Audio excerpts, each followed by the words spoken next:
Entonces, con la Biblia, recuerden, tienen que tener la Biblia, tienen que tener un marcador. Yo tengo este marcador, tengo otro marcador, un lapicero, bolígrafo, pluma, como lo llame, y también algo para anotar, ¿no? Algo para anotar. O si usted quiera escribir en su Biblia, como yo lo hago, ¿no? Bienvenido, con tal que no se confunda y al final diga, pero ¿por qué escribí mi Biblia?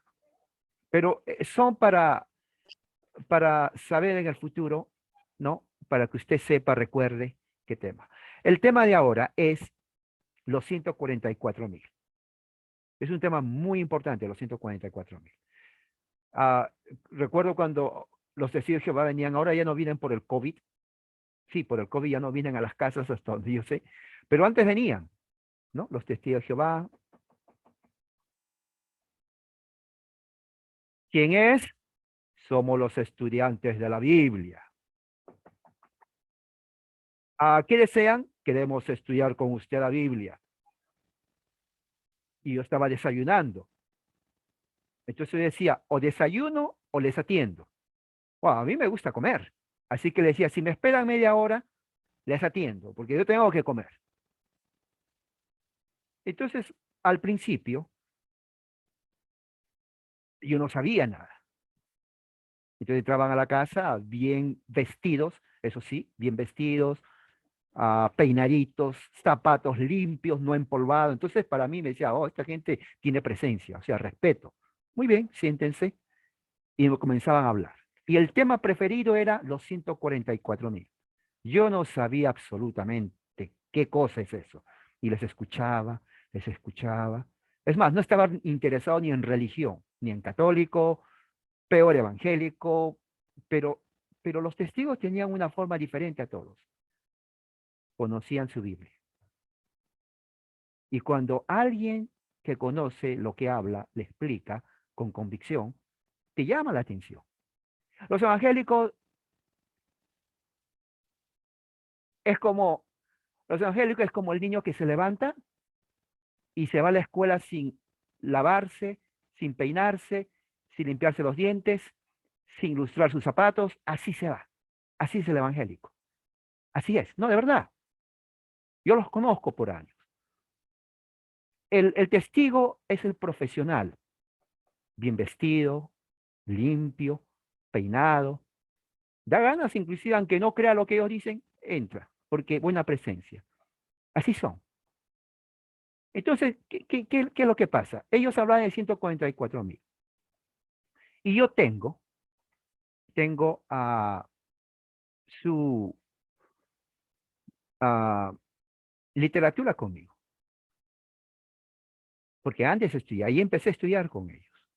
Pero a pesar de eso, había algo y decía que hay algo que está mal en ellos, algo que no está bien. Pero eso me llevó a estar interesado más en las escrituras. Nací en hogar católico, ahí no se estudia la escritura, solamente Virgen María y toda la religión católica. Pero no, no porque no puedan, ¿eh? El catolicismo tiene cantidad de material para enseñar la Biblia, y eso sí. No sé por qué no lo hacen, sinceramente, no sé por qué no lo hacen. Luego entré de bautista, enseñan la Biblia, pero no enseña la Biblia el evangélico, el bautista, peor el pentecostal. No enseña la Biblia metódicamente como enseña el testigo de Jehová. Y eso es cierto, ¿ok? Entonces, mi pregunta era, ¿qué son los 144.000? Y es una pregunta que yo le preguntaba a todos los pastores al inicio de mi vida cristiana, y no sabían responder. Me decían, oh, significa esto y esto. Me daban cantidad de versiones. Otros me decían, no te preocupes, que eso no se entiende por ahora, pero se va a entender después. O sea, yo me preguntaba y digo, entonces, como el chavo, ¿quién me va a ayudar? ¿No? ¿Quién me va a ayudar a entender la Biblia? Pero es un proceso, ¿no?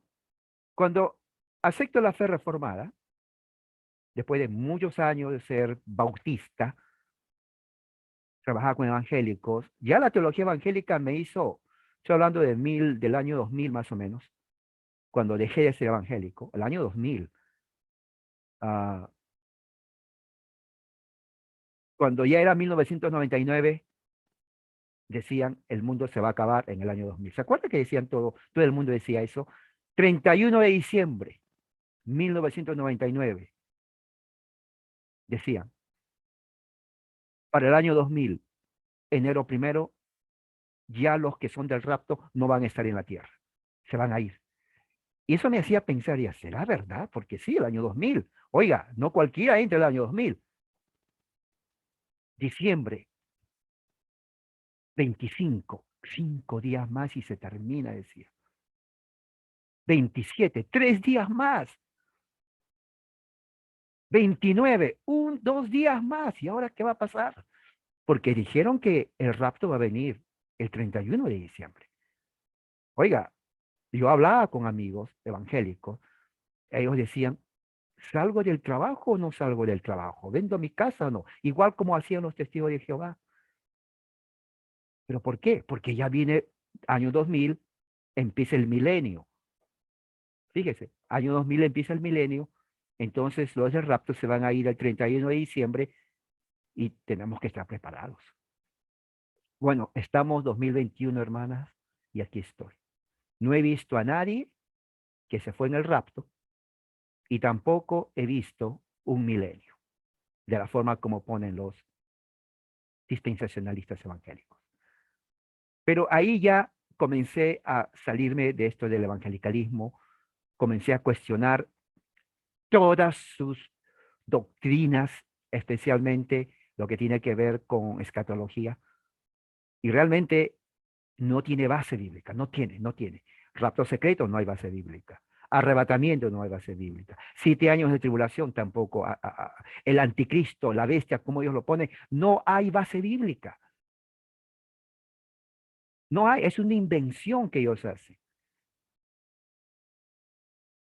Cuando vamos, por ejemplo, hablan su Biblia en Apocalipsis, que es el texto de hoy, en el capítulo 7, Apocalipsis 7, dice así,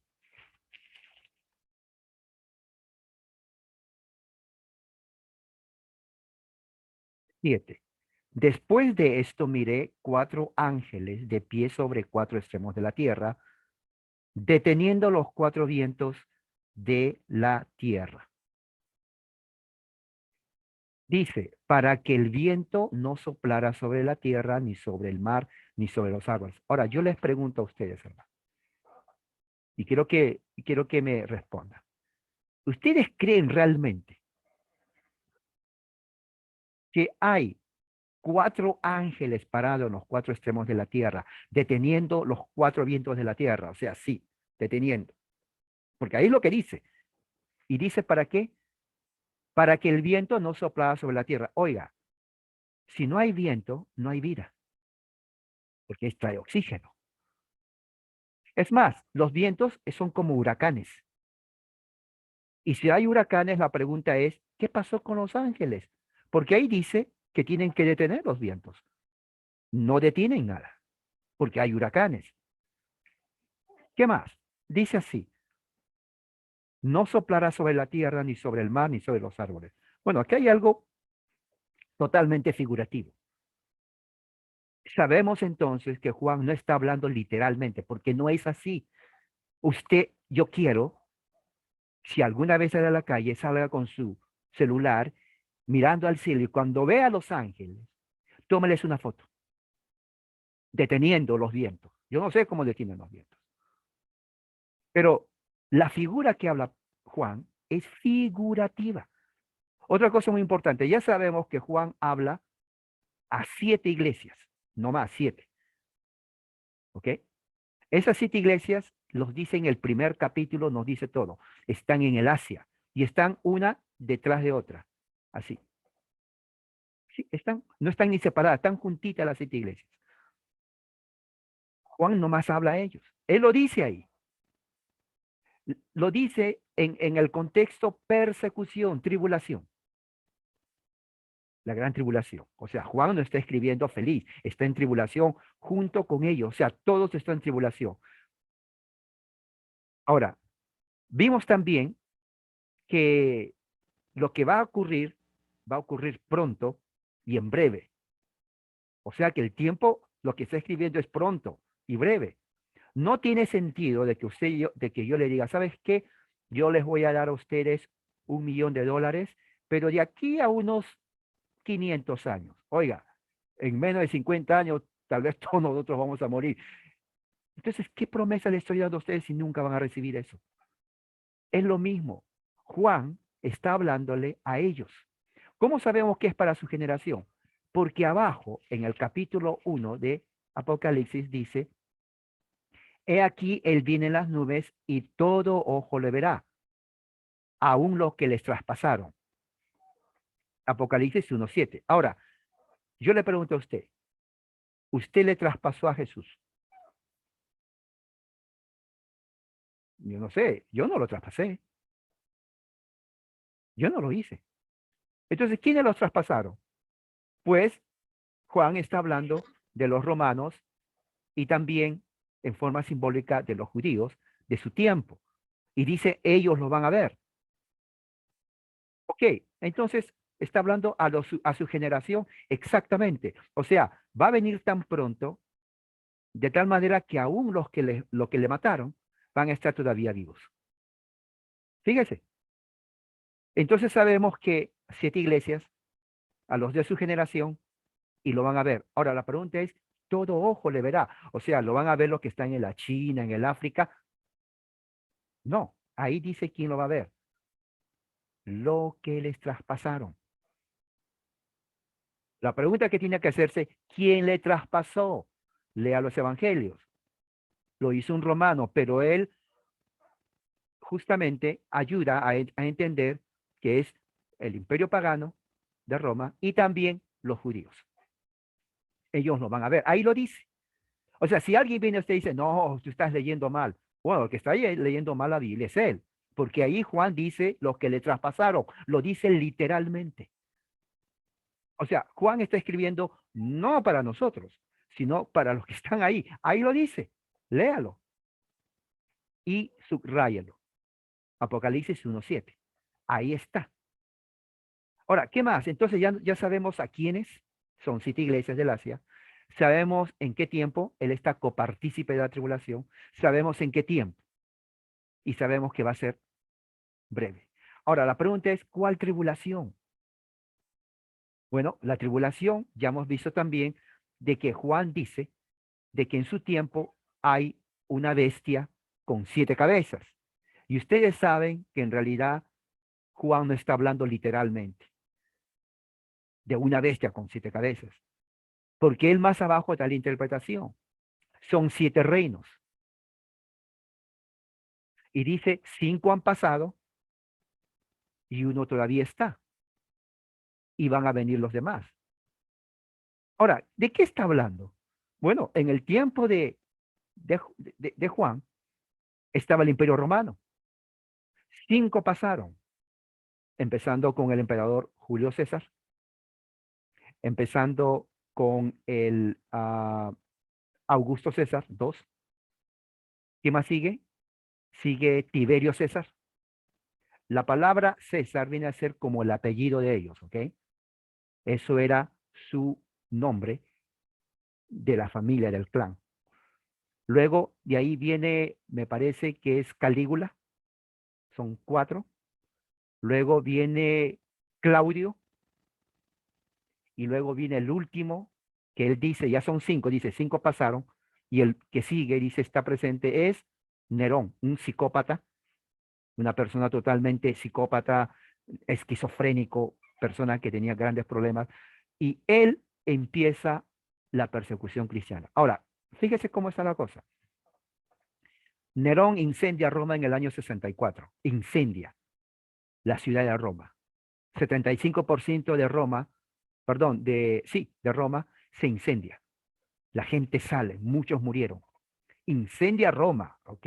No, no incendió una casa, Roma. Imagínense la ciudad de su país, la capital incendiada, el 75% destruido. Número dos, en el año 68, los judíos se rebelan. Los judíos se rebelan. Nerón comete suicidio porque sabe que lo van a matar. Una vez que hizo el incendio Roma, la gente ya quería matarlo. Entonces el hombre estaba tan loco que no le importó, pero cuando supo que venían a matarlo, él se suicida. Es lo que dice. Roma estuvo por un año sin emperador. Y eso lo dice la Biblia. Entonces los judíos, al no haber emperador, comenzaron a rebelarse. Cuando entra el emperador fue en el año 69, Vespasiano, militar. Le dijeron que los romanos, que los judíos están matando a los romanos. ¿Qué hace Vespasiano? Un hombre militar fuerte de carácter, todo el mundo le respetaba. Le dice a su hijo Tito, Tito, reúne 70.000 romanos, guardias, y anda a Jerusalén. Los judíos ni se imaginaban lo que les venía. Y sí, el año 70, más de 70.000 soldados romanos caminan a Jerusalén. No para saludarlos, sino para aniquilarlos. Así como dijo Pablo hoy, cuando estudiamos, le dijo a los de Antioquía de Pisidia, tengan cuidado de que no les venga lo que sucedió en el pasado. ¿Qué sucedió en el pasado? En el año 586, Babilonia destruye a Jerusalén. Y eso es historia, hermano, de lo que está hablando la Biblia. En el año 40, para el año 70 son 30 años. La gente se olvida. Y no, Pablo no sabe lo que está hablando. Eso es pasado, ¿no? Eso es pasado. Bueno, no, no es pasado. Sucedió 30 años después. Roma entra y destruye absolutamente todo, así, literalmente. Como dijo Jesús, no quedó piedra sobre piedra. Así lo arrasó toditito. Más de 1 millón de judíos muertos, asesinados, masacrados. Lo destruyó literalmente. Eso fue Vespasiano en el año 70. En el año 69 ya estaba la persecución, Nerón empezó. ¿Y qué es lo que sucede ahí? Juan escribe Apocalipsis capítulo 7, antes de la destrucción, y dice así, no dañen la tierra, ni el mar, ni los árboles, hasta que pongamos un sello en la frente de los siervos de nuestro Dios. Es Apocalipsis 7, 3. Luego escuché el número de los que habían sido sellados, 144.000 sellados de todas las tribus de los hijos de Israel. Ahora, ¿qué es lo que está hablando ahí? Ya Nerón había muerto. Entró Vespasiano. Y sabía muy bien,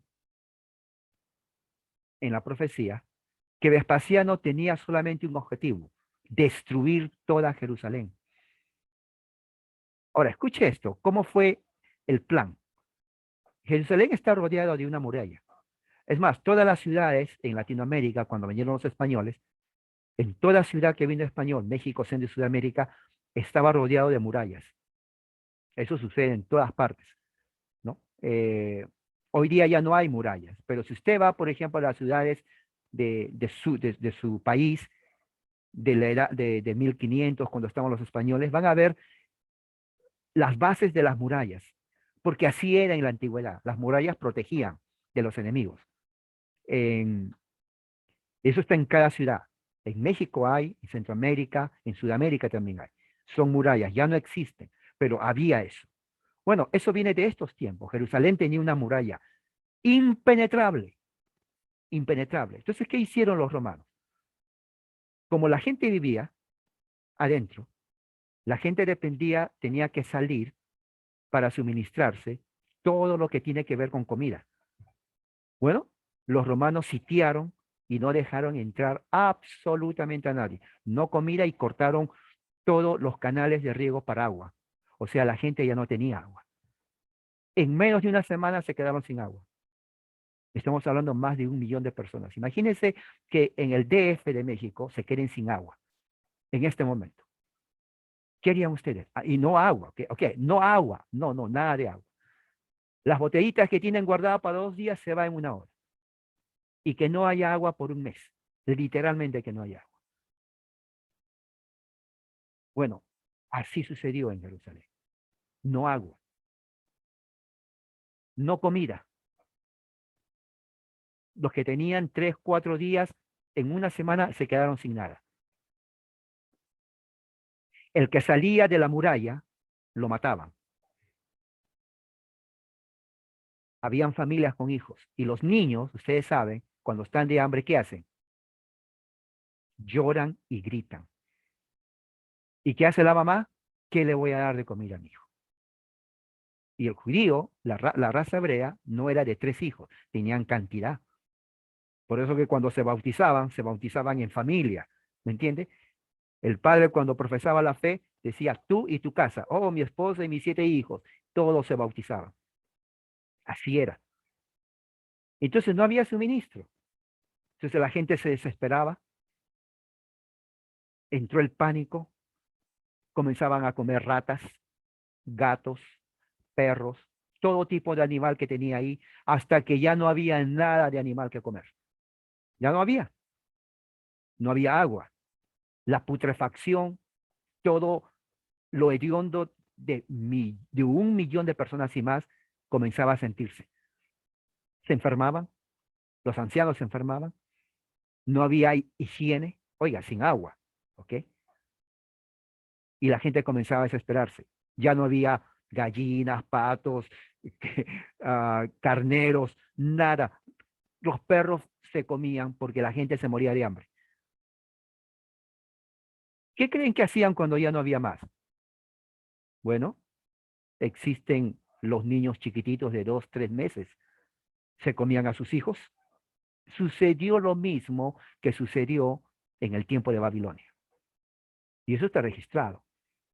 La táctica romana era debilitar a todos los judíos para que la invasión sea más fácil. Y lógico. Oiga, si en una guerra la mejor forma de ganar una guerra no es tanto pelear, sino debilitar a la gente moralmente y físicamente. Una persona enferma no va a pelear. Cuando ya la gente estaba hasta lo último, donde comieron a sus hijos, hasta se comían ellos mismos, ya prácticamente era infierno viviente en Jerusalén. De veras. Entonces dijeron los romanos, ahora entraron. Cuando entraron los romanos, ¿quién iba a pelear con los romanos? Cuando estaban enfermos, muertos, débiles. Ya no había nadie que pelear. Ellos entraron, derrumbaron todo, quemaron, destruyeron el templo y se puso la abominación desoladora, que es el general Tito, se pone como Dios. Pablo predica eso en 1 Tesalonicenses y él ahí se cumple. Antes que suceda eso, los 144,000 que habla Juan no son 144,000, o sea, los números. Juan lo que está diciendo ahí, recuerde, es que los judíos que durante 40 años creyeron en Jesús como el Mesías, tuvieron el sello del Espíritu Santo. Esos judíos que son de todas las tribus de Israel, le dice aquí, no hagas hasta que ponga el sello en la frente de los siervos de nuestro Dios. Y el número era 140. El 144,000 es un número simbólico que incluye todos los creyentes judíos de las 12 tribus que creyeron en Jesús. ¿Se acuerda que en Lucas 21 dice Jesús, y cuando vean que Jerusalén esté sitiada, huyan a los montes? Ellos son, está hablando a los judíos creyentes en Jesús. Ahora, en capítulo 14 de Apocalipsis dice así, Luego vi y he aquí que el cordero, figura simbólica, hermanos. O sea, no me van a decir, bueno, sí, había un cordero. No, no es cordero. Está hablando de Jesús. ¿Se dan cuenta cómo el lenguaje es simbólico? O sea, es Jesús, pero no es un cordero que el cordero que uno lo ve para comer. No, no es. Estaba de pie sobre el monte de Sión, Jerusalén, y con él la cantidad de 144,000. O sea, los creyentes judíos que tuvieron el sello de Dios, los cuales tenían escrito, ahí está, su nombre y el nombre de su padre en sus frentes. Ahora, ¿qué quiere decir eso? En lo que está diciendo Juan es justamente hablando de los escogidos en Cristo, los cuales los dice en Deuteronomio capítulo 6. Si usted va a Deuteronomio capítulo 6, mira lo que dice. Es exactamente la misma figura. Dice así, Deuteronomio capítulo 6. Dice, átalas como señal y sea una insignia en tu frente. ¿Qué cosa tenía que atar? La ley de Dios. Entonces, lo que Juan está hablando es tomar justamente la figura retórica de la ley de Dios en la frente y en las manos para aplicarlos a los judíos del tiempo de Jesús creyentes. Eso es el sello que está hablando Juan. Y en el capítulo 14 dice, entonces oí un sonido del cielo semejante a un estruendo, como el estruendo de un gran trueno, que escuché era semejante al arpista que tocaban arpa. Entonaban un cántico nuevo delante de las 4 criaturas vivientes, de los ancianos. Nadie podía aprender el cántico, sino los 144,000 redimidos de la tierra. ¿Cuál tierra? La tierra de Israel, de las 12 tribus de Israel. Entonces, los 144,000 vienen a ser aquellos hebreos de las 12 tribus de Israel que pusieron su fe en el Mesías y que fueron protegidos antes de la destrucción de Jerusalén. Jesús mismo lo dice, está en Lucas capítulo 21. En Lucas capítulo 21 dice así, 20. Cuando vean a Jerusalén sitiada por un ejército, Roma, entiendan entonces que su devastación es próxima. Fíjese, Lucas 21:20. Jesús mismo dice, sitiado sea por los romanos. Y dice, en aquel tiempo los que estén en Judea huyan a los montes. ¿Quiénes estaban en Judea? Los creyentes en Jesús. Tenían que salir, todavía podían salir, porque después ya no podían salir. Se hubieran quedado ahí y hubieran muerto. Entonces, Josefo y otros dijeron que muchos de los que salieran de Judea decían, ¿por qué están saliendo de Judea? Eran los cristianos y los judíos se enojaron con ellos porque los llamaban traidores, porque no se quedaron a pelear contra los romanos. Así que eso es Lucas 21:20, está hablando y al mismo tiempo explica lo que es en Apocalipsis 7 y Apocalipsis 14 de los 144,000, que viene a ser judíos creyentes en Jesús. Ahora, ¿son 144,000 exactos? No, esa es una figura de perfección. Es una figura de perfección. Entonces, recuerde, Juan utiliza mucho simbolismo. ¿Ok? Mucho simbolismo de los 4 ancianos, todo eso es simbolismo. Mucha gente cree, bueno, eso va a estar así, así lo voy a ver. No, así no es simbolismo, es simbolismo. Es como aquel que dice, oye, te estuve llamando 1,000,000 de veces y nadie contesta. Es mentira, no te llamó 1,000,000 de veces. Te habrá llamado 3, 4 veces, pero lo que está tratando de decir es que te estaba llamando, pero dice 1,000,000 de veces. ¿Me entiende?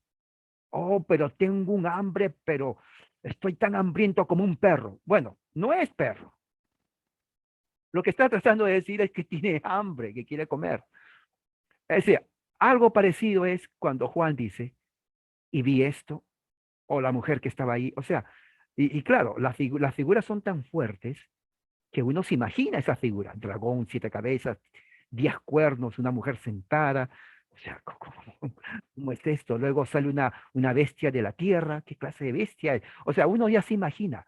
O sea, el lenguaje es tan colorido que hasta uno lo puede dibujar, ¿no? Si ustedes hacen Google van a ver dibujos. Se imagina, hay más de centenar de dibujos del dragón con 7 cabezas. Todo, hasta los niños dibujan. Si tú le dices, dibújame un dragón con 7 cabezas, el niño, créame, lo va a dibujar con 7 cabezas. Ponle 10 cuernos, no sé dónde la va a poner, la va a poner. Ponle una mujer encima, va a dibujar a una mujer. O sea, invita a eso. Pero en realidad no es eso. Lo que Juan está hablando es todo esto, juicio sobre Jerusalén, porque Jesús ya lo había predicho en Mateo 24. Muy bien, entonces voy a dejar aquí esto y voy a darles oportunidad si ustedes tienen alguna pregunta o algún comentario que quieran hacerlo.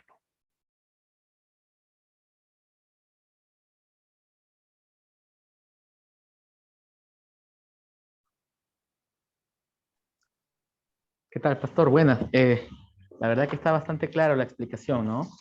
Definitivamente Jesús hace referencia, como usted dice, en Lucas 21, ¿no?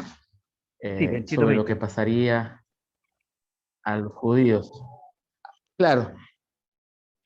Bueno, la verdad que más que todo sería, bueno, creo que todos hemos salido tenemos una escatología, si es que hemos sido pentecostal, dispensacionalista, y todo esto lo vemos de diferente manera, ¿no?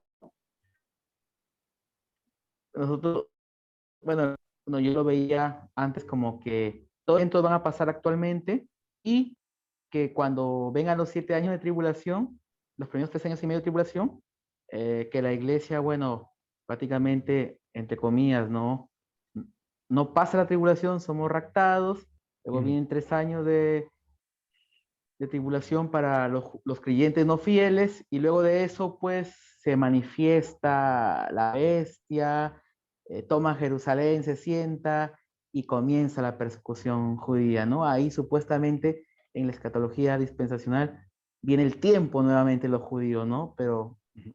la verdad que así como usted lo explica definitivamente en el contexto histórico, bueno, la verdad que nos saca de bastantes diríamos, de la ignorancia misma, ¿no? Sí, Porque él mismo, claro, mejor dicho, es juicio contra Israel, ¿no? Y es exacto. Dios guardando a sus predestinados de ese mal y de esa destrucción que iba a venir sobre Israel, producto del juicio, ¿no? Creo que Exacto. eso es la Sí, conclusión que saco, ¿no? sí, sí, es que eso es así. Jesús lo dice en Mateo 23 y en Mateo 24. Ahí lo dice, y lo acabamos de leer aquí en Lucas 21, 20. Cuando vean a Jerusalén sitiada por el ejército, que es el de Roma, entiendan entonces que su devastación está aproximada. Ahí lo dice, textualmente está ahí. Ahí no habla de que va a venir 7 años de tribulación, ya estaban en la tribulación.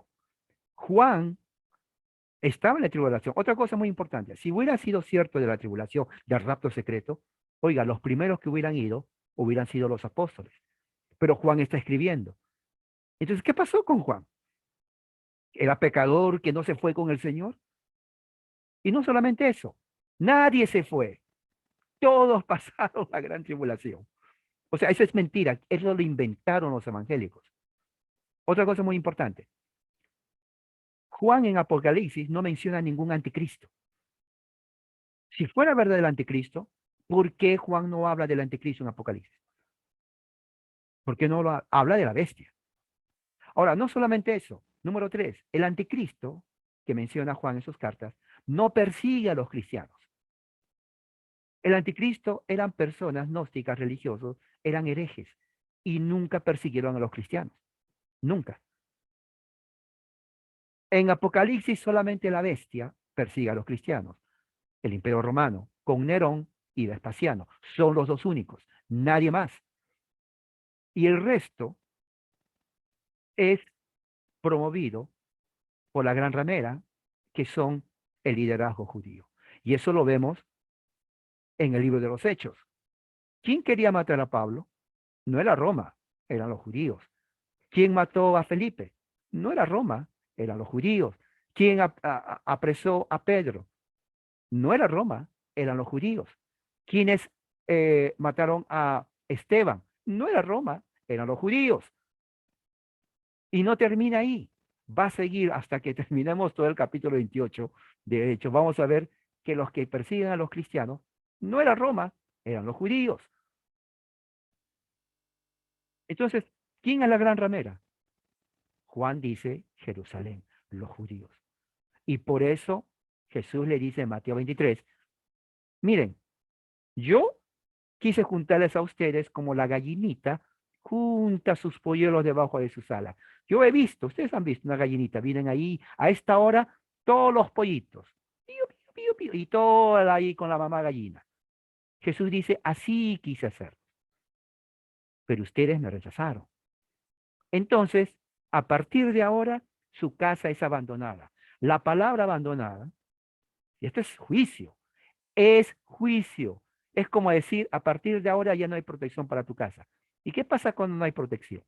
Entran delincuentes, entran asesinos, entran criminales y destruyen y absolutamente nadie te va a defender. Cuando Jesús dijo, a partir de ahora tu casa es desolada, está diciendo, Jerusalén y el templo ya no están bajo la protección de Dios. Punto. Ya no está. Ya no está. Y la evidencia está en que en el libro de los Hechos, Pablo, como dijo hoy cuando estudiamos, les advirtió y les puso el ejemplo de lo que pasó hace 600 años. Dijeron, no, eso fue hace 600 años. Eso no va a venir. Si vino 40 años después, en el año 70, Jerusalén es eliminada. No existe el templo. Sobre el templo erigieron la fortaleza antonina. Los romanos le cambiaron el nombre. Ya no querían, tanto era el odio que dijeron, bueno, no solamente lo vamos a destruir, vamos a erigir la fortaleza antonina. Cambiaron el nombre del templo. Y si hacen ustedes Google y van a ver templo de Herodes, van a ver ahí que está a un lado fortaleza antonina de los romanos. Debajo de esa fortaleza estaba el templo de Jerusalén. Se cumple lo que Jesús dijo, no quedará piedra sobre piedra. Juicio.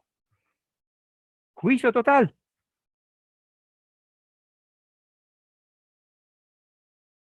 Pastor, una otra aclaración, otra, bueno, hay una parte, ¿no? Donde Jesús dice, ¿no? Para esto he venido, para juicio, ¿no? Sí. Para que los que no ven, vean, y los que ven, eh, no vean, ¿no? Se está refiriendo justamente, si tenemos en contexto, Israel, a que había sido una nación privilegiada, ¿no? Haber sido elegida por Dios, ¿no? Ujú. Y no haber entendido, porque Jesús luego, hay una parte donde dice, Jerusalén, Jerusalén, tú que matas a los profetas y a los enviados de Dios, justamente lo que, a referencia al texto que usted estaba diciendo, Sí, Mateo 23. como que el tiempo se acabó de Israel, como que sí, claro, Jesús anuncia la profecía, pero como, y bueno, como que todo esto tiene, todo esto la misma Jesús va respaldando el juicio que venía sobre Israel, ¿no? Y si nosotros podemos nosotros relacionar, por ejemplo, en el Antiguo Testamento, cada vez que Israel sufría, por ejemplo, un acoso de otra nación, la Biblia decía que Jehová se levantaba, ¿no? Y los Claro. defendía. Pero aquí ya es un juicio decretado de la misma boca de Jesús que no tiene vuelta para atrás, ¿no? No hay de regreso, ¿no? Es un juicio total. Juicio total. Y bueno, y creo que nosotros conocemos el Evangelio. Sí, Juan, recuerden, Apocalipsis eh, es escrito por Juan, que era hebreo, y utiliza todo lo que escribieron los profetas Joel, Isaías, Jeremías, Daniel, Ezequiel, Nahum, Oseas, Sofonías, Miqueas, Zacarías. Todo eso lo usó para describir lo que viene a Jerusalén. Y fíjate, aquí está la prueba. Joel capítulo 3, 14. Va a haber una conmoción de tumulto en el valle de la decisión. Eso era para Jerusalén de hace 600 años, cuando iba a venir Babilonia. El sol y la luna se van a oscurecer y las estrellas no darán su resplandor. ¿Quién dice eso? Jesús en Mateo 24. Pero ¿de dónde sacó Jesús eso? De Joel capítulo 3. Porque lo mismo se predicó, se profetizó a Jerusalén en el tiempo de Babilonia. O sea, todo lo que pasó en Babilonia, digo Jerusalén en el tiempo de Babilonia, se cumple igual 600 años después con los romanos. O sea que Jerusalén fue destruida 2 veces. Los babilonios eran o igual o peor, o no sé quién era peor, los romanos o los babilonios. Porque a los de Judea les ponían cadenas en el cuello, los ponían uno y lo hacían caminar. A ver, ¿cuánto de kilómetros? Vamos a ver. No, estaba lejísimos eso. Estamos hablando de caminar, a ver. Ok, aquí está. 300 millas, vamos a ver, por allá. 300, 600 millas son como, a ver, de aquí hasta Babilonia. Vamos a ver, aquí está. Aquí lo tengo. Son 200 kilómetros, son desde aquí a Babilonia. Oh, ok, 600 kilómetros caminando, hermanos. En un sol del Medio Oriente que era sobre 40 grados en el desierto. Con cadenas pesadas, hombres, mujeres embarazadas, niños y ancianos, en todo el desierto. Y no crean que a Babilonio le decía, a ver, un vasito de agua para ustedes, ¿quién tiene sed? No, no, no. En el camino alguien moría, lo dejaban. Que los niños lloraban al punto en que los soldados babilonios estaban tan enojadísimos que lo agarraban a los niños de los pies y lo tiraban contra la roca y lo mataban. Las madres, si lloraban y gritaban las madres, no se hacían problemas los babilónicos. Con la espada la mataban. Se acabó. Porque lo menos que querían escuchar es lloro. Entonces, prácticamente mataron a todos los niños. Porque los infantes, oiga, el niño no entiende, llora. Lo mataron. La madre iba, también lo matan. Los ancianos no lloraban, simplemente morían porque ya no soportaban el calor, 40 grados en pleno desierto, sin agua y con cadenas. Para el tiempo que llegaron a Babilonia, solamente el 10% llegó a Babilonia. El resto se quedó muerto en todo el desierto. ¿Se imagina eso? Y luego regresan y destruyen Jerusalén. Ahí es cuando Jeremías lee, cuando Jeremías, el profeta, ¿no?, escribe su libro que se llama Lamentaciones, ¿no?, que está en la Biblia. Y dice así, recuerda Yahweh. Eso es lo que pasó en Babilonia, cuando regresa a Jerusalén, los babilonios a matar, después que matan a los demás en el desierto. Nuestra heredad ha pasado a extraños, Babilonia. Nuestras casas pertenecen a forasteros, Babilonia. Huérfanos somos, no tenemos padre. Nuestras madres están viudas porque todos los hombres lo cortaron la cabeza a los babilonios. Le cortaron la cabeza, así. Bebemos nuestra agua por dinero. O sea, ellos tenían que comprar con lo que tenían. Los que tenían dinero, solamente los que tenían dinero, que eran pocos, tenían que pagar para agua. Cuando se les acaba el dinero, no más agua. Compramos nuestra leña por precio. En pleno frío, los que tenían dinero compraban leña, se les acababa el dinero, ya no había. Llegaron contra nuestro cuello cadenas, nos acosaron, nos fatigamos y no nos dan reposo. Los egipcios, los asirios nos dieron la mano para saciarnos de pan. Nuestros padres pecaron, murieron. Nosotros hemos sobrellevado sus pecados. Esclavos se enseñorean de nosotros. No hay quien nos libre de su mano. Exponiendo nuestras vidas traemos el pan ante la espada del desierto. Se han encogido nuestra piel como si estuviera delante de un horno. Se han vuelto pálida cual ceniza debido a agotamiento causado por el hambre. Violaron a nuestras mujeres en Jerusalén. a las doncellas en las ciudades de Judá. ¿Sabe lo que hacían sabe lo que hicieron los babilonios? Jerusalén estaba el templo que hizo David, la casa de Dios. Los babilonios acorralaron a todas las mujeres, desde niñitas hasta la más grande. En el templo de Dios de Jerusalén, delante de todos, las violaron. ¿Quién iba a hacer nada? El que quería correr ni podía correr porque inmediatamente le cortaban la cabeza. ¿Sabes cuántas cabezas cortaron en Jerusalén en ese tiempo los babilonios? Miles de hombres, así, cortados la cabeza. De ahí los musulmanes toman esa práctica de cortar la cabeza. De ahí viene. Entonces, todas las mujeres violadas, todas. No importaba niñas de 5 o 7 años, no, ultrajadas. No las mataron. Las que morían, bueno, morían tal vez porque muchos se suicidaron, no había pan. Y dice, los ancianos ya no están en las puertas. ¿Por qué? Morían, eran ancianos. Sin comer, enfermos y ancianos, se quedaban muertos. Ya no hay alegría en nuestro corazón. Nuestra danza se convirtió en lamento. Los jóvenes han dejado su danza. Cayó la corona de nuestra cabeza porque hemos pecado. Por eso he aquí que nuestro corazón se desmaya. Tenemos ansiedad, depresión. Se entenebrecen nuestros ojos por el monte de Sión que ha sido asolado. Incluso las zorras andan por él. Pero tú, Yahweh, eres eterno. Tu trono de generación. No nos abandones para siempre. No te olvides de nosotros. Haz que volvamos a ti. Seremos restaurados. Renueva nuestros días como en tiempos pasados, porque nos han desechado por completo.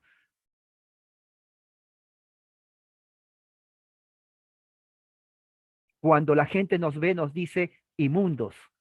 No se acerquen a ellos. Nos dicen inmundos. Ellos no van a habitar más en Jerusalén. La presencia de Dios se apartó de nosotros. Él ya no se acuerda de nosotros. No han respetado a los sacerdotes. No mostraron compasión por los ancianos. Han abusado de los débiles. Se aproxima nuestro fin. Se cumplieron nuestros días. Ha llegado nuestro tiempo. Ya no somos veloces como el águila. Nos han perseguido por las montañas. Nos han puesto emboscadas en el desierto. Jerusalén en el año 586. Eso se cumplió allí. 500, 600 años después, ¿qué crees que pasa en Jerusalén? Lo mismo. Destruyen todo. Oiga, y lo quemaron. Entonces la pregunta ¿es que Dios odiaba a Jerusalén? 2 veces. Uh, piensa, eso está en la Biblia. Es porque el Jerusalén, los líderes, como dice Juan, jugaron a la prostitución. O sea, Jerusalén era la esposa de Yahweh. Y Jerusalén le engañó con los romanos, o sea, políticamente. Jeremías dice, Dios es un Dios celoso, celoso. O sea, de marido, mujer celoso. Y Dios le perdonó muchas veces.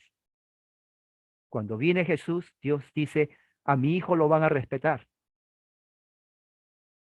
Viene Jesús, ¿y qué es lo que hacen? Lo primerito, traen falsos testigos.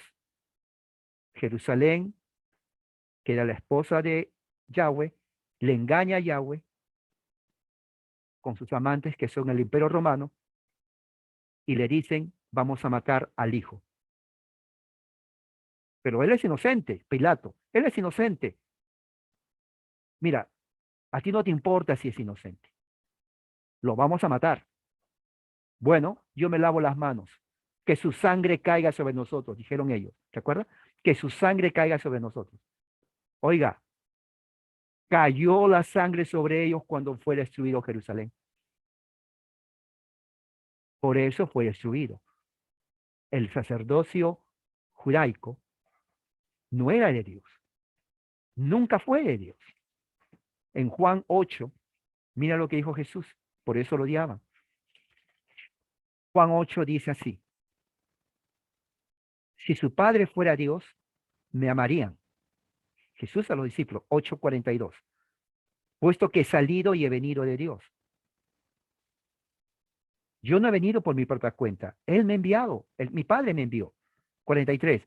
¿Por qué ustedes no comprenden mi palabra? ¿Por qué no pueden escuchar? 44. ¿Saben qué? ¿Saben quién es el padre de ustedes? El padre de ustedes es el acusador, el diablo.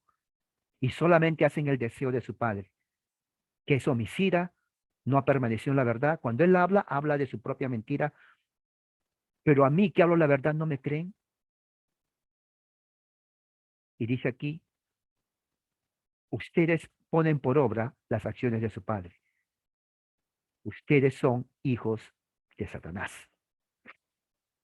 Está. El Sanedrín judío nunca fue de Dios.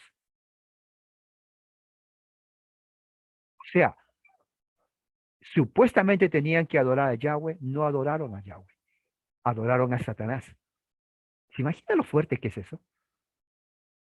Por eso persiguieron a Pablo, mataron a los apóstoles, mataron a los discípulos, se unieron con Roma para destruir a todos los cristianos.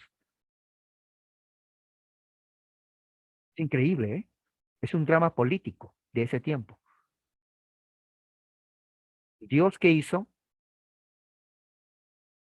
Oiga, esto es fuerte. Destruyó a todos,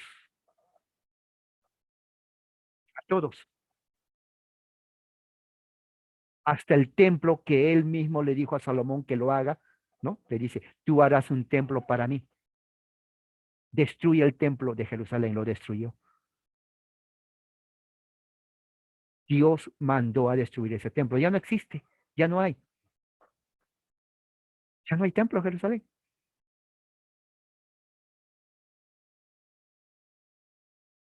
Pablo dice, ahora nosotros somos el templo de Dios. Fíjese, no necesitamos ir al templo a hacer sacrificios porque nosotros somos el sacrificio y somos el templo. Y no necesitamos sacerdotes porque Jesús es el sacerdote. ¿Se da cuenta cómo cambia toditito en el nuevo pacto? O sea, antes el judío tenía que llevar su carnero, ¿no? Al sacerdote. El más gordito lo llevaba. Pesado, era pesado. ¿Sí? No, de 50 kilos tal vez, bien pesado y gordito. Y tenían que sacrificarlo. Hoy día ya no hay que llevar ningún clase de carnero, oveja, nada de eso. Nosotros somos. Y eso. Y bueno, eso es, hermanos. Y si ya no hay nada más, otra pregunta o comentario, de todas maneras esto va... Yo tengo una pregunta. ¿Aló? Yo tengo una pregunta, pastor. Ah, tengo una consulta. Sé que las clases que nos está dando y que creo que son bastante explicativas, de hecho aclara bastante muchas cosas de lo que está, de lo que vemos, ¿no? En la escritura. Sin embargo, tengo una duda. Los cristianos esperamos la parucía, ¿verdad? Y si lo hacemos, ¿en base a qué? Porque en base al texto de Hechos 2 o cuando dice que aquel que Jesús, cuando Jesús hace la ascensión, los ángeles dicen que vendrá. Eh, Mi pregunta es esa, o sea, ¿creemos en la parucía en base a ese texto o hay alguna otra forma de sustentar esta doctrina? Bueno, Pablo dice en Primera de Corintios capítulo 15, y eso tienen que anotarlo ustedes. Primera de Corintios 15 dice así, del 20. Primera de Corintios 15 y 20. Esto va a responder a tu pregunta. Pero ahora el Cristo ha resucitado de entre los muertos. Ya sabemos eso. Ha llegado a ser las primicias que murieron. Primicias es él es la, ¿por qué dice primicias? Porque Después de la Pascua, el primer día de la semana, los judíos lo consideraban primicias. ¿Ok? El primer día de la semana, todos los judíos iban y cosechaban las primicias. ¿Por qué era primicias? Porque eso se lo dedicaban al Señor. Jesús resucita el primer día de la semana siguiendo la Pascua. Por eso le dice la primicia. Mire, qué interesante. Y dice, porque tal como la muerte llegó por medio de un hombre, Adán, así por medio de un hombre viene la resurrección. Está hablando de resurrección física. Porque así como en Adán todos los que mueren, así también en Cristo seremos vivificados espiritualmente.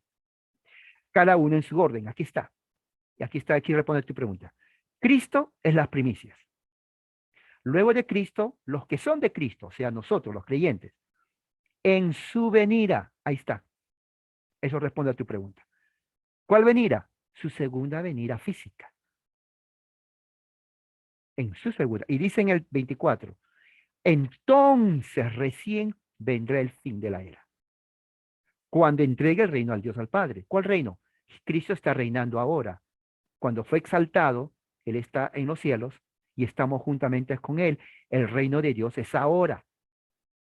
Ahora está reinando. Entonces, cuando llegue el fin, Jesús le va a decir a su Padre, Padre, te entrego el reino, Padre, feliz de la vida. Y dice, porque ya he destruido todo dominio, todo principado, toda autoridad. Ya se sometieron a mí.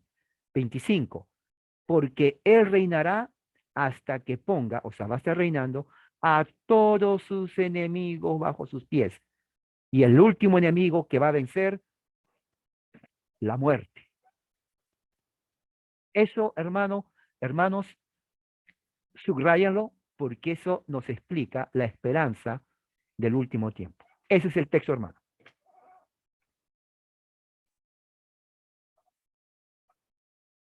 Ah, ok, pastor. Gracias. Muchas gracias. Pastor, Bien. también existe una interpretación, ¿no? Creo que los adventistas la tienen.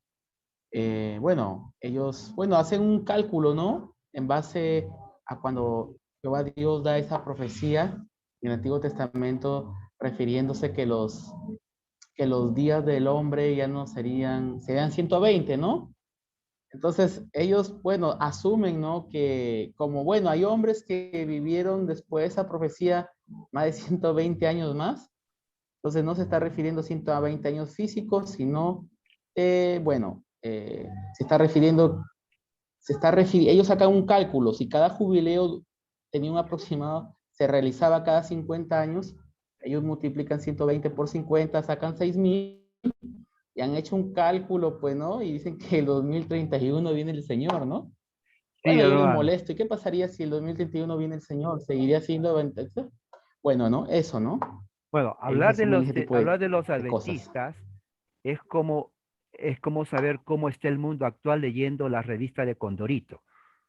Y yo creo que nadie en su mente correcta va a leer Condorito para saber cómo está el sistema político ahorita. Es imposible. El que lo hace o está mal de la cabeza o está bromeando.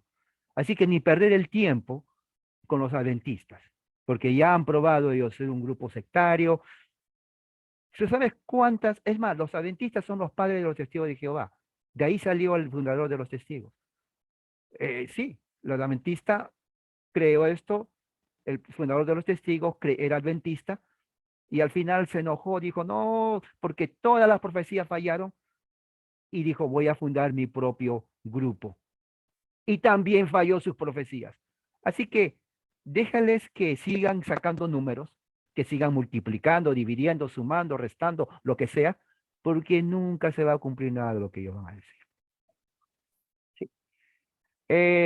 Pastor, y para Sí. terminar, y según la escatología que usted nos está enseñando, reformada, y según lo que le explicó a Isaí, pues, ¿no? Sobre 1 Corintios 15, ¿no? Ajá, sí. Sobre su segunda venida, donde el Señor le entrega todo al Padre, donde Él somete todas las cosas, Ajá. a todos los gobernantes. Bueno, no sé, básicamente, en cualquier momento puede ocurrir, pues, la idea sobre esto, puede ser en 200 años, 500 años. ¿Hay unos eventos o ya no? ¿O solamente No, es la... no, ¿Cómo sería? no, La verdad que yo tengo bastante... no se sabe, pero no se sabe los detalles, pero lo que se sabe es esto. No va a ser ahora, no va a ser mañana, porque no vemos a las naciones bajo los pies de Jesús. Las naciones no están sometidas. Entonces, recuerda, aquí dice, hasta que someta a las naciones, ahí lo dice, hasta que someta a las naciones, recién va a entregar el reino al Padre. Bueno, ahorita todos los países están en rebelión, guerras, Pastor, odios y todo lo demás. O sea, mientras no se sometan, Jesús no puede venir. Sí, hermano, adelante. buenas noches, pastor y hermanos, buenas noches para todos. Buenas noches. No quiero ser tan cansón en esa misma pregunta que hace el hermano. Esa palabra someterse debería tomarse como estar en, bueno, discúlpeme y si soy ignorante ahí, someterse sería ser creyentes o ser simplemente sumisos a la palabra del Señor, o cómo se debe tomar esa palabra cuando estén todos tus enemigos sometidos bajo tus pies. Ok, esa es buena, no, esa es buena pregunta. Primeramente, no se está refiriendo a los creyentes, se está refiriendo a las naciones del mundo. Recuerda que Juan, eh, o Pablo y también Juan, los escritores, están en el contexto de Roma, militar.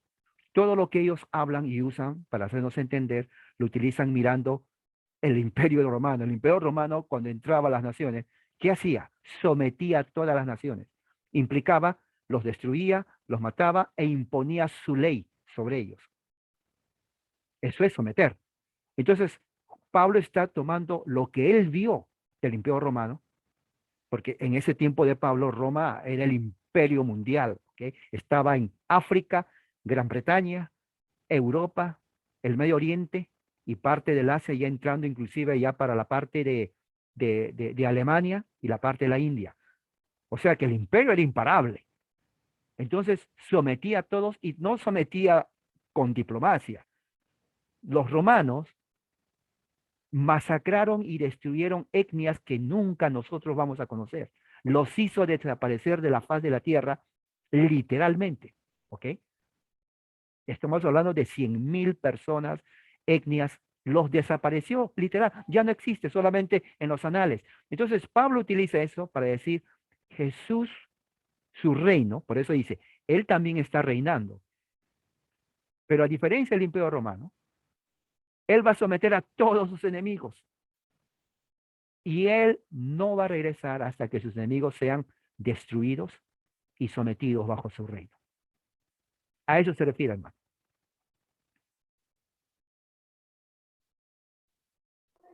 Ok, pastor, muchas gracias. Pato, gracias por aclarar esa parte. La verdad es la parte más confusa. Y bueno, está muy claro lo que nos dijo. Y eso también lo pueden ver también en las profecías de Isaías, Ezequiel, Jeremías, Daniel, Sofonías, Nahum, Miqueas, Zacarías, Oseas, Joel.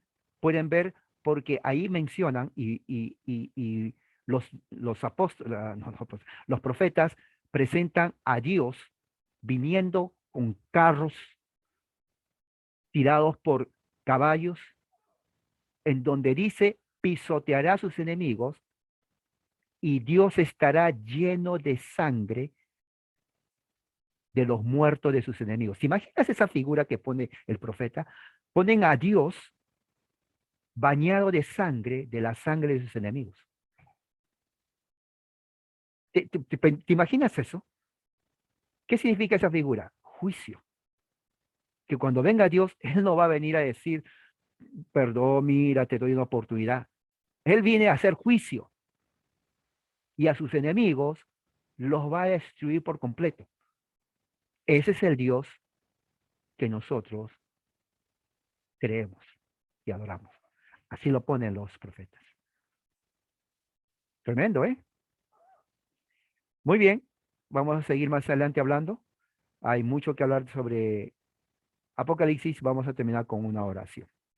Padre Celestial, gracias por tu amor, tu misericordia, y que este momento haya sido de mucha ayuda para entender tu palabra. Vamos a seguir estudiando, Señor, y gracias por este día que fue tu día. Terminamos escuchando tu palabra. En el nombre de Jesús, nuestro Señor, amén, hermanos. Gracias por su atención, asistencia. Tengan un hermoso semana de trabajo, de estudio, de los planes que puedan tener y que la gracia de Dios sea con todos ustedes. Amén. Muchas gracias, pastor. Hasta el día.